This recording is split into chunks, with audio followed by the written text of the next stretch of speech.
A symphony requires an orchestra. Shrapnel, anti-tank grenade VR7, thermobaric with shrapnel. We'll be targeting armored vehicles. We need to make sure it burns. Obviously, it's not. Sweeping and clearing, destroying, mining.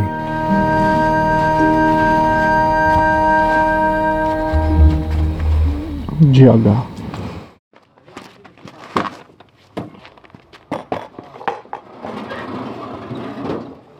So we're just out here taking our last sip of tea before another sleepless night in Kursk region with one of the most effective drone units in the Ukrainian army, the Code 9-2. One of the goals of the Kursk operation is to divert enemy forces from eastern Ukraine. According to the latest data, Russia has indeed amassed a large grouping here, adding North Korean fighters. At the same time, Ukraine is critically short on personnel to stop the Russian advance in the east.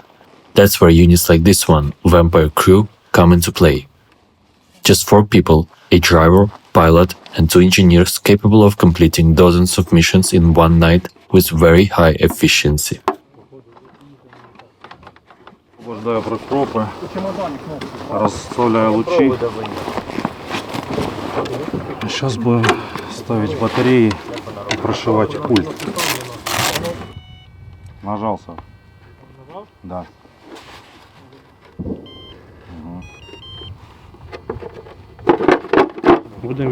We'll be targeting armored vehicles. There's already one damaged target and another intact. We need to make sure it burns.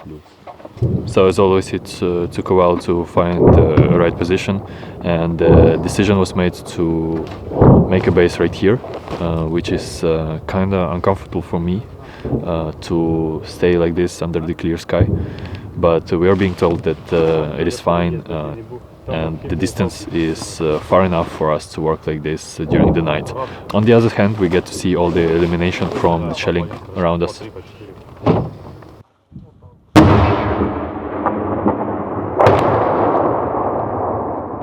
The heavy bomber technology actually originated in agriculture, where hexacopters and octocopters were used for crop spraying. It might not be a coincidence that Vampire's pilot was a farmer in civilian life. It took him a year to become an ace.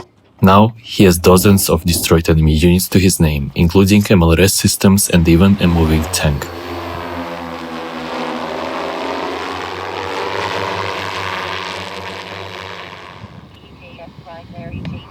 Зараз летим на танк.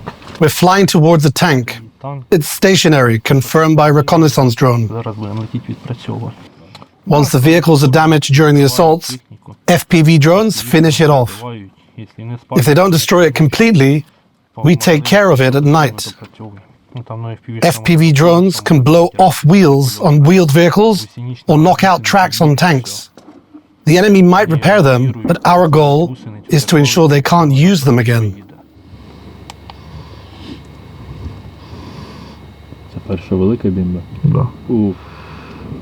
You've probably seen such kind of drones multiple hundreds of times in different reports, but we're still filming them because their work is literally essential for the armed forces of Ukraine.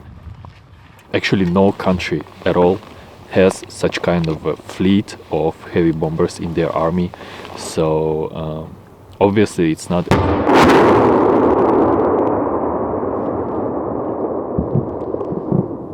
So as I was saying before, obviously it's not as easy to work like it was in 2022 and even 2023, but still when such a unit enters the certain area of the front line, it brings lots of pain for the enemy. Знайшли позицію танка. We located a tank position. Recon confirmed it's stationary and operational. Це цілий танк, стоїть там позиція, в нього вогнева. Як далеко він від нас? It's 16 kilometers away from us.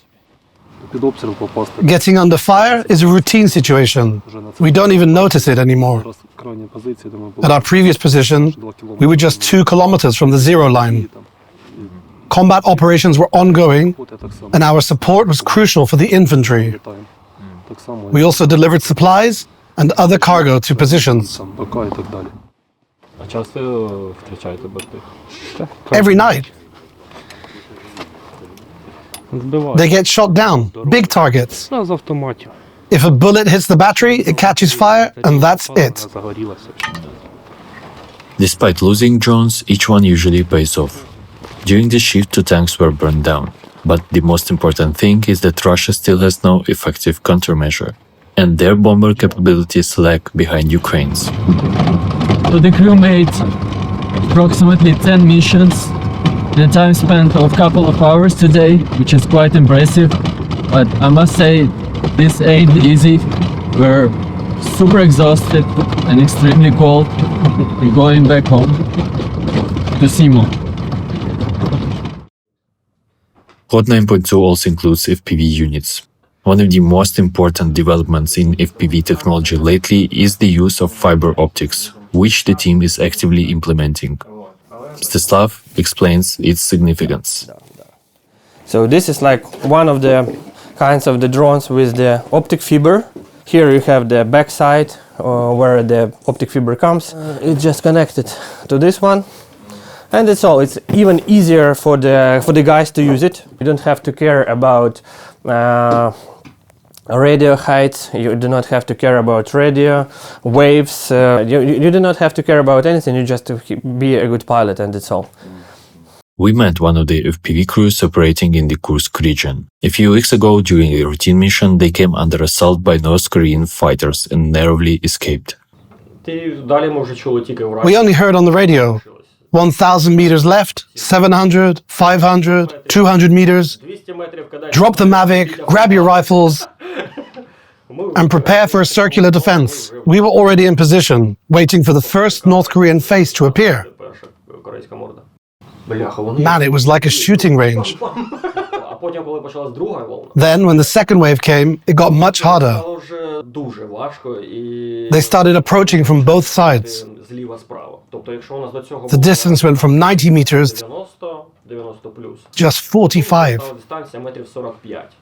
After multiple waves of assaults, reinforcements from friendly units finally arrived. The now viral footage of a striker crushing North Korean fighters was captured right next to their position. Due to heavy losses, reports indicate that the North Koreans have since retreated. You should have heard the cheers on the radio when it ran over the first one. It was like a second birthday for everyone. They were shouting like kids, "Do it again!" Given their effectiveness, Code 9.2 is expanding into the 475th Separate Assault Battalion. Andriy, the Chief of Staff of the new battalion, explains their future plans. Our results speak for themselves. We're in the top 5, showing results comparable to large regiments, brigades, and UAV battalions, with just over 100 people involved. As our commander, the founder of Code 9.2 says, a symphony requires an orchestra. Based on this idea, we received a directive from the High Command to form a separate assault battalion with an enhanced UAV component. We'll have attack drones in the sky and robotic platforms on the ground. Over 250 people will be dedicated to UAV operations, excluding reconnaissance. We anticipate UAVs will perform 70% of the core tasks: sweeping and clearing, destroying, mining, and evacuating. Our goal is to maximize automation to save lives. Our infantry's lives.